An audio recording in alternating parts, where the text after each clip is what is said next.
নমস্কার বন্ধুরা, আমার রান্নাঘরে আপনাদের অনেক অনেক স্বাগত।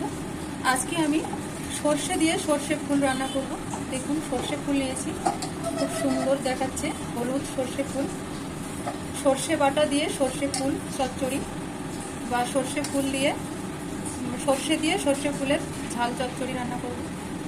এটা নিয়ে নিলাম। আর এর সঙ্গে যে ডাঁটাগুলো ছিল এর গোড়াতে যে ডাঁটাগুলো ছিল সেটা একটু ছোটো ছোটো করে কেটে নিয়েছি। এটা এখন আমি রেডি করে নিচ্ছি। দেখুন বন্ধুরা, আজকে আমি সর্ষে ফুল আর সর্ষে ফুলের গোড়ায় যে ছোটো ছোটো ডাঁটাগুলো আছে সেটা নিয়েছি। সর্ষে ফুল মানে সর্ষে দিয়ে সর্ষে ফুলের ঝাল চচ্চড়ি রান্না করব। দেখুন, সব বেছে টেছে পরিষ্কার করে নিয়েছি। এখন আমি রান্নাটা শুরু করব।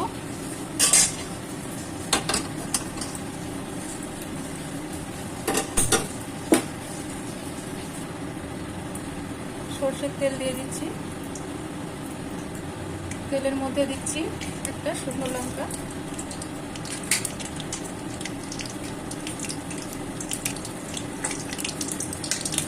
আর দিয়ে দেবো একটু সর্ষে ফোড়ন।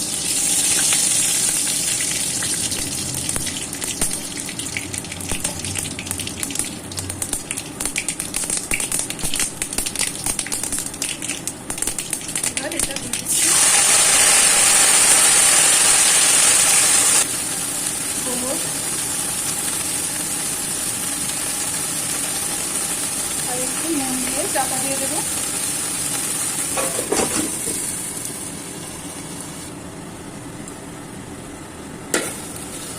এবার ঢাকনাটা খুলছি।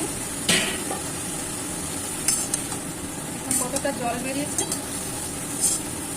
এবার এর মধ্যে নুন কিন্তু খুবই সামান্য দিয়েছিলাম, কমে গেছে একদম। এবার দিয়ে দেবো এর মধ্যে পোস্ত বাটা, বেশ কিছুটা পোস্ত বাটা।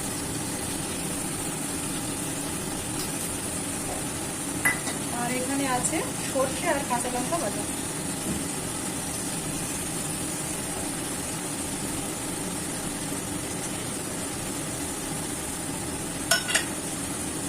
একটু ধুয়ে জল দিলাম,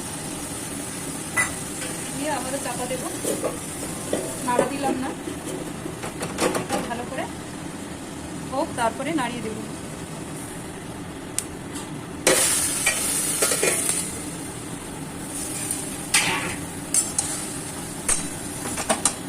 একদম কমে এসছে।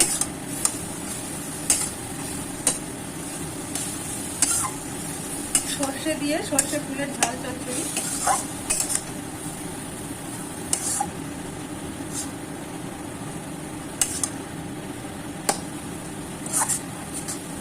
হলুদ সর্ষে ফুল আর কিছুই বোঝা যাচ্ছে না, পুরোটাই সবুজ হয়ে গেছে।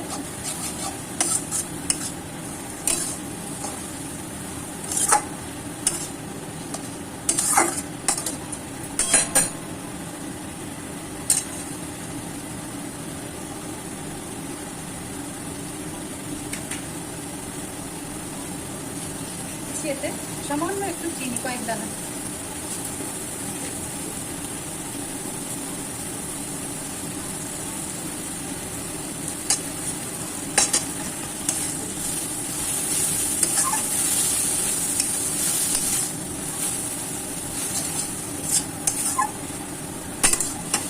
সর্ষে দিয়ে সর্ষে ফুলের ঝাল চচ্চড়ি একদম রেডি।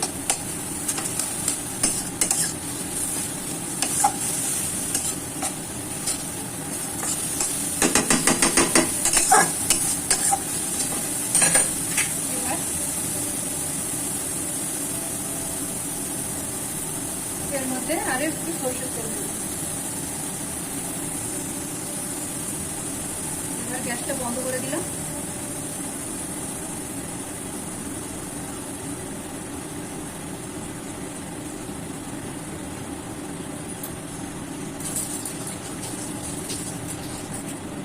গ্যাস বন্ধ করা অবস্থায় আরো দুটো কাঁচা লঙ্কা এর মধ্যে দিয়ে দিচ্ছি। দিয়ে কাঁচা তেল আর কাঁচা লঙ্কা ভালো করে নাড়িয়ে নেব। আর এটা গরম ভাতের সঙ্গে খেতে খুবই ভালো লাগবে। মুখরোচক সর্ষে দিয়ে সর্ষে ফুলের ঝাল চচ্চড়ি, খুব সহজ রান্না, সহজ, খুব তাড়াতাড়ি হয়ে যায়।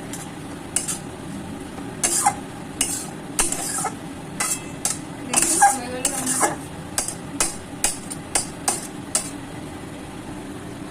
দেখুন বন্ধুরা, সর্ষে দিয়ে সর্ষে ফুলের ঝাল চচ্চড়ি রেডি হয়ে গেল। তো কেমন লাগলো আমার এই সহজ রান্না? যদি ভালো লেগে থাকে তাহলে অবশ্যই আমার রান্নাঘর মধুর রান্নাঘরকে সাবস্ক্রাইব করতে ভুলবেন না। ভালো লাগলে অনেক অনেক লাইক শেয়ার করবেন। Thank you.